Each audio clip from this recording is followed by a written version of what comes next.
Hi అండి అందరికీ. ఆనందాలకు, సంతోషాలకు నిలయమైన లక్ష్మీ నిలయం ఛానల్‌కు స్వాగతం, సుస్వాగతం. నా వీడియోస్ గనుక నచ్చినట్లయితే లైక్ చేయడం మర్చిపోకండి. అలాగే నా కథలు నచ్చినట్లయితే మరికొందరికి షేర్ చేయండి. ఈరోజు నేను చేయబోయే కర్రీ ఏంటంటే వంకాయ కర్రీ. మీ అందరికీ చెప్తుంటేనే నోరు ఊరిపోతుంది కదండీ. చూస్తున్నారు కదా వంకాయలు ఎంత నిగనిగలాడుతున్నాయో. దీనికోసం ఒక 4 ఉల్లిపాయలు, 2 ఎల్లుల్లిపాయలు, 2 అల్లం ముక్కలు, కొత్తిమీర, కరివేపాకు, 3-4 పచ్చిమిర్చి, ఒక ఆనియన్, నెక్స్ట్ ఇంకా ఒక 2 టమాటా. ఇంకా ప్రాసెస్లోకి అయితే వెళ్ళిపోదాము మరి. ఈ మువ్వంకాయ కర్రీని ఒక్కొక్కరు ఒక్కొక్క స్టైల్లో చేస్తూ ఉంటారు, కానీ నేనైతే నా ప్రాసెస్ అయితే కొంచెం డిఫరెంట్గానే ఉంటుంది. ఇలా ఫస్ట్ వంకాయలన్నీ కూడా కట్ చేసేసుకున్నాక కొంచెం సాల్ట్ వాటర్లో ఈ విధంగా ఉంచినట్లయితే వంకాయలు కంటకుండా ఉంటాయన్నమాట. ఆ తర్వాత కడాయిలో ఆయిల్ వేసుకొని ఆయిల్ బాగా హీట్ ఎక్కిన తర్వాత అందులో మనం కట్ చేసి పెట్టుకున్న ఈ వంకాయలన్నీ కూడా వేసి కాసేపు మూత పెట్టి ఉంచితే అవి బాగా మగ్గిపోతాయి. అవి మగ్గిన తర్వాత వాటిని మళ్ళీ తీసి చల్లారబెట్టాలన్నమాట.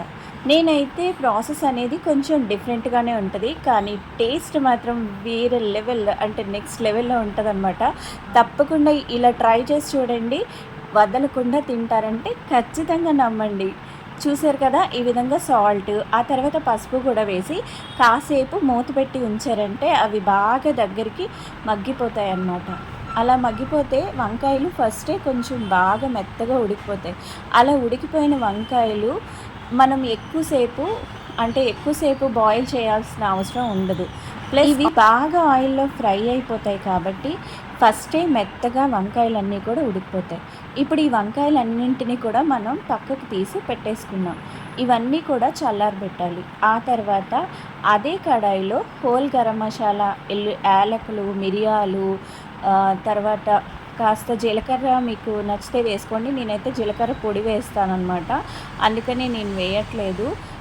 నెక్స్ట్ వచ్చి దాల్చిన చెక్క, తర్వాత లవంగాలు, తర్వాత బిర్యానీ పువ్వు, ఇలాంటివన్నీ కూడా హోల్ గరం మసాలా అన్నీ కూడా వేసిన తర్వాత అందులో నెక్స్ట్ చూస్తున్నారు కదండి, ఇందులోనే జీడిపప్పు వేసేయండి. ఆ తర్వాత ఎల్లుల్లిపాయలు, అల్లం కూడా వేసేసేయండి. అవి అలాగే ఉల్లిపాయలు కూడా అందులోనే వేసేసేయండి. ఇవన్నీ బాగా వేగనివ్వాలి. అవన్నీ కొంచెం దగ్గరికి మగ్గిన తర్వాత ఆ తర్వాత ఇందులోనే కొంచెం టమాటా కూడా వేసుకొని మనం ఫ్రై చేసేసుకొని బాగా ఉడికించుకుంటే బాగుంటుందన్నమాట. మనం ఇందాక వంకాయలన్నీ కూడా ఉడికించినవి పక్కకు తీసి పెట్టుకున్నాం కదా, చూస్తున్నారు కదండి, టమాటాలు కూడా అందులో వేసేసాము. ఇప్పుడు ఈ టమాటాలు, ఆనియన్స్ బాగా మగ్గుతూ ఉన్నప్పుడే కొంచెం కారం 1.5 స్పూన్ వేసుకోండి. నేను 1 స్పూన్ కారం వేసాను, 1.5 స్పూన్ వేసాను. అలాగే ఇందులోనే కొంచెం గరం మసాలా, చూస్తున్నారు కదా, ఇలా చక్కగా ఇంకొంచెం ఏంటంటే ఒక హాఫ్ స్పూన్ చాలండి. హాఫ్ స్పూన్ కన్నా ఇంకా తక్కువే జీలకర్ర పొడి వేసుకోండి, బాగుంటుంది. నెక్స్ట్ అంటే మనం ఎలాగో గరం మసాలా వేసాం కదా, అందుకనేసి హాఫ్ స్పూన్ కన్నా తక్కువ వేసుకుంటేనే టేస్ట్ చాలా బాగుంటుందన్నమాట.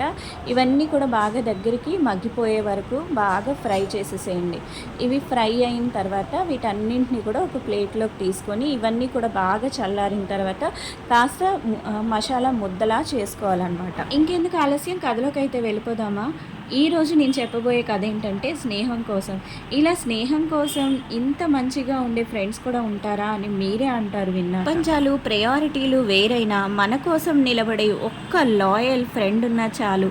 అసలు అయిన వాళ్ళు లేనివాడు కాదు, ఆప్తమిత్రులు లేనివాడే అనాథ. స్నేహం చాలా అపురూపమైనది. సగటు మనిషి నుంచి సెలబ్రిటీల వరకు ఫ్రెండ్షిప్లో ఈ లాయల్టీకి అందరూ బానిసలే. ప్రపంచ ప్రఖ్యాత ఫుట్బాల్ ఆటగాడు క్రిస్టియానో రొనాల్డో అనితర సాధ్యమైన విజయం వెనక తన చిన్ననాటి స్నేహితుడు గొప్ప త్యాగం ఉందట. చిన్న వయసులో ఆట మరింతగా నేర్చుకునేందుకు స్పోర్ట్స్ అకాడమీలో చేరటానికి రొనాల్డో తన ఫ్రెండ్ ఆల్బర్ట్ ఒకేసారి పోటీ పడ్డారు. ఒకే ఒక్క సీటు ఉండటంతో మ్యాచ్ ఆడి ప్రతిభ నిరూపించుకోవాల్సి వచ్చింది. ఎవరు ఎక్కువ గోల్స్ వేస్తే వారికే అకాడమీలో చేరే అవకాశం వస్తుంది. రొనాల్డో, ఆల్బర్ట్ ఇద్దరూ పోటాపోటీగా గోల్స్ వేస్తున్నారు. ఆఖర్లో ఒక్క గోల్తో విజయం నిర్ధారణ అవుతుందనగా తన దగ్గర ఉన్న బంతిని రొనాల్డో వైపు పాస్ చేశాడు ఆల్బర్ట్. ఆశ్చర్యం, ఆనందం కలగలిసిన స్థితిలో రొనాల్డో ఆ గోల్ వేసి అకాడమీలో సీటు దక్కించుకున్నాడు. అక్కడి నుంచి ఇక తిరిగి చూసుకునే పనే లేకపోయింది. మ్యాచ్ ముగిసిన అనంతరం ఎందుకురా అలా చేశావు అని ఆల్బర్ట్ని అడిగాడు రొనాల్డో. నాకంటే నువ్వు మెరుగైన ఆటగాడివి, ఆ విషయం నాకు తెలుసు.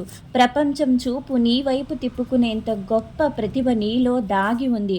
అందుకే ఈ అవకాశం నీకు దక్కాలి. నేను వెనకపడినా నాకేం బాధ లేదురా అని ఎంతో నమ్మకంగా చెప్పాడు. అనిర్వచనీయమైన అనుభూతికి ఏ పేరు పెట్టాలో కూడా తెలియలేదు రొనాల్డోకి.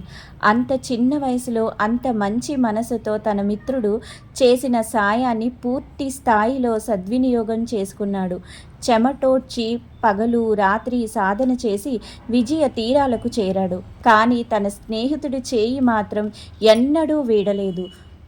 దురదృష్టవశాత్తు ఆల్బర్ట్ ఎప్పటికీ ప్రొఫెషనల్ ఫుట్బాలర్ కాలేకపోయాడు.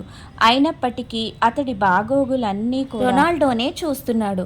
పెద్ద ఇల్లు, ఖరీదైన కార్లు కొనిచ్చాడు. ఒక రకంగా తన మిత్రుడి వలనే తాను ఈ స్థితిలో ఉన్నట్టు రొనాల్డో చెబుతూ ఉంటాడు. ఇదండి కథ. ఉంటానండి, మళ్ళీ మరో మంచి వీడియోతో కలుద్దాం.